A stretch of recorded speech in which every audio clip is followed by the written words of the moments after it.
Yes, nongeye kubaha ikaze rero. Uyu ni wa muyoboro mugari wanyu mugenda musangaho amakuru agiye atandukanye. Uyu munsi rero twanyarukiye muri Nyamukandagira, ikipe ya APR aho imaze kunyabika ibitego bigera kuri 2-1 ikipe ya Garde Republicaine yo muri Djibouti. Rero iyi match ni match yagiye igaragaramo impinduka nyinshi, ni match yagiye igaragaramo ibintu bigiye bitandukanye, aho match yari yabanje ikipe ya APR yatsinzwe na Gor Mahia ibitego 5-0. Ibi ngibi rero byaje kuvugisha abafana benshi, byaje kurikoroza ku mpande zigiye zitandukanye, haba mu bayobozi, haba mu bafana. Mwagiye mubona ko Mubaraka yari yasezeranyije abafana, hari ibyo yari yababwiye, arababwira ati mwebwe icyo mbasaba ni urukundo, umutima mwiza ndetse no kugera kuri match. Gusa ibyo ngibyo ntabwo byaje kubahira, sinabyo turi butindemo. Twagiye tubona ko Mubaraka yanditse abwira abafana ba APR ati nimuze turebe match, nimuze mubane natwe, nimuze mutwereke urukundo, ubundi natwe tubahereze intsinzi. Nyamara baravuga ngo ibyo twibwira ntago ariko bigenda, haba hari ibindi Imana yapanze. Ntago ariko byaje kugenda rero. Ikipe ya APR yaje kujya mu kibuga, mwarabibonye, inyabikwa ibitego bigera kuri 5-0 n'ikipe ya Gor Mahia.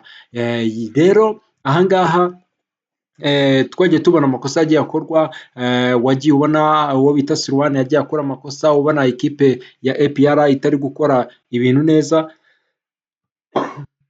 aho byagiye bigaragara ko ikipe ya APR isa naho ku ruhande rumwe abantu bavuga bati ese ni bya bindi ngo ntabwo iramenyerana, ni bya bindi ngo ntabwo ngo abakinnyi bose ngo baramara ngo gufata isura y'ikibuga. Benshi bagiye banitotomba cyane cyane ku bafana, batiyumvaga ibyo yakinnye n'Intare umwana wayo hariya mu myitozo yari buze kubikinana na Gor Mahia. Abantu bati byagenze gute, ibi bintu ntabwo tubibona. Nyamara tuza kubona ko ikipe ya Gor Mahia yari yatsinzwe na Rayon Sports ibitego bigera kuri 2-0, ndetse na match yabaye uyu munsi ikipe ya Gor Mahia yatsinzwe ibitego 2 niba atari kimwe, niba nibeshye itsindwa ibitego bigera kuri 1-0. Abantu rero bagakomeza kwibaza bati ese ikipe ya APR niyo yoroshye, ikipe ya APR niyo ishobora kuba iri hasi, cyangwa ni Gor Mahia ishobora kuba yihindura? Kuko ntabwo bumva ukuntu ikipe ya APR ishobora kuba itsinzwe ibitego bigera kuri 5, n'ikipe yatsinzwe na Rayon Sports, n'ikipe yatsinzwe uyu munsi itsindwa igitego 1. Rero bikaba biteye urujijo. Si ibyo gusa rero, bitewe n'amakosa yagiye agaragara muri ekipe ya APR, uyu munsi habaye agashya ndetse haba n'impinduka zigiye zitandukanye. Uko tubona ko Taleb hari byinshi yagiye ahindura, yaba kuri Mediane, yaba ku bazamu, ari nacyo tugiye kugarukaho uyu munsi. Rero reka twigarukire indani mu kibuga uko match ndetse n'uyu munsi byari bimeze. Uyu munsi rero ekipe ya APR yari buhure ndetse yari bukine n'ikipe yo muri yitwa Garde Republique. Iyi ngiyi ni ikipe yo muri Djibouti uyu munsi ku itariki 27. Gusa agashya kaje kugaragaramo umuzamu Elneny Sirwan ntago yabanje mu kibuga nk'uko byagaragaye. Mwagiye mubibona rero kuri match, amakosa yagiye akora ni amakosa yagaragaye ko buri muntu wese yabonaga ibintu ari gukora, ukabona ko benshi bari bamwizerereyemo bavuga bati uyu muzamu ni ejo hazaza h'ikipe ya APR, uyu muzamu ni ikiganza, uyu muzamu afite ikirenge, uyu muzamu ni muremure. Ibintu byinshi byagiye bivugwa, ariko bavuga bati ikipe yacu muyireke, muyihe amahoro. Rero Elneny yaje kuba yarebera match mu bafana nk'abandi bigiye bitandukanye. Si ibyo gusa, ndetse yari ari kumwe na Dauda Youssef, nawe nk'ibyari bititezwe yaje kugaragara ari kumwe n'abafana. Iyi match ntago yari yayigaragayemo. Kuri uyu munsi rero ku itariki ya 27, iyi match yabereye muri Kigali Pele, aho yari umukino wa kabiri nko mu itsinda rya mbere ry'irushanwa rya Sekafa Kagame Cup. Rero ikipe ya APR yakinnye na Garde Republic yo muri Djibouti, ikora impinduka cyane cyane ugereranyije n'aho yifashishije mu mukino uherutse. Ku mpinduka zabayeho rero ntiyagaraganye cyangwa se ntiyagaragaje mu kibuga umunyezamu wayo wa mbere Hernani Alberto Silwane, ari nawe wari umunyezamu ukora amakosa yatumye yinjizwa bimwe mu bitego bigiye bitandukanye mwagiye mubona. Rero kuri uyu mukinnyi ikipe mwabonye ko yazanye amavuta mashya ku kibuga, rero igenda ikora ibintu bigiye bitandukanye. Iyi kipe y'ingabo rero y'igihugu nabwo iratangaza impamvu, ntabwo iravuga impamvu aba bakinnyi bombi batakinnye, ahubwo bakarebera umupira mu bafana kugira ngo APR FC igire icyizere cyo kuzakina kimwe cya kabiri cya Sekafa Kagame Cup. Uyu mwaka birayisaba ibitego byinshi ndetse birimo hejuru ya 5.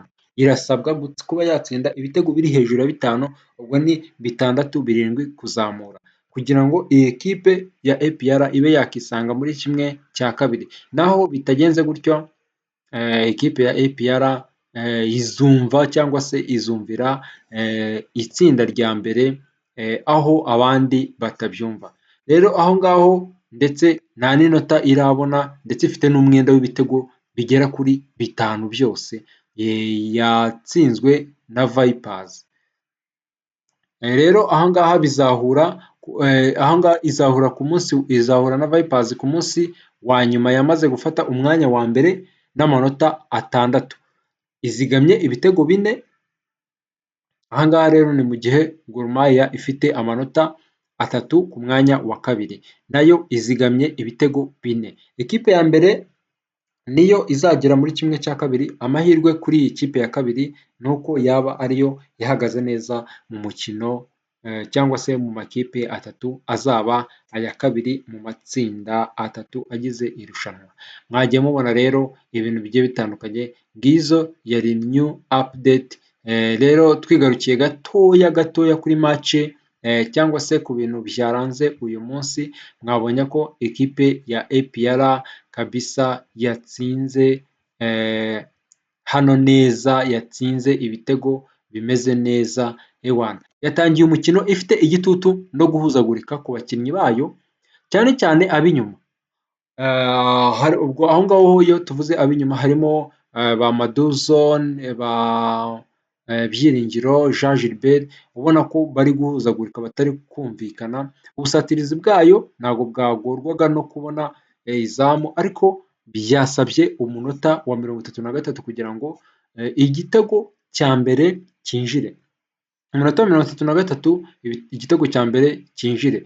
Ibindi bibiri bikurikiraho kuri ubu iyi kipe iracyasabwa ibindi bitego bituma ikuramo umwenda w'ibitego 5 yatsinzwe na Gor Mahia. Yayibitsemo ikintu gikomeye cyane, aho igomba kwinjira neza kandi igakosora aya manota, ikagira n'ibyo yizigama y'ubwayo. Gutsinda ibitego byinshi rero bifasha APR kwiyongera icyizere cyo kuzaba iya mbere cyangwa kuyobora itsinda mu gihe yaba inabonye ibitego byinshi imbere ya Vipers. Rero ku rundi ruhande Garde Republicaine ni ikipe ikina neza, ariko ubwugarizi bwayo ntibuhagaze neza, aho amakosa yo guhagarara nabi mwagiye mubibona yavuyemo ibitego ku mipira 3 yatanzwe na William Meri Togui. Mwagiye mubibona rero ni match yagaragaye neza. Rero ahangaha igice cya mbere cy'umukino w'umunsi wa kabiri wo mu itsinda rya Sekafa Kagame Cup uri kubera kuri Kigali Pele Stadium kirangira APR yatsinze ibitego Republic Djibouti ibitego 3 byose. Ubona ko APR ahangaha ihagaze neza. Rero iyo yari it's a new update. Turahakomeza tuhababere, turakomeza tubagezeho amakuru agiye atandukanye. Njyewe mwabana ndabashimira ndetse nanabasaba gukomeza gukora subscribe ndetse na like. Niba ukunda ibiganiro byacu andika muri comment ngo yes. Thank you very much. Naho ubutaha, ciao ciao.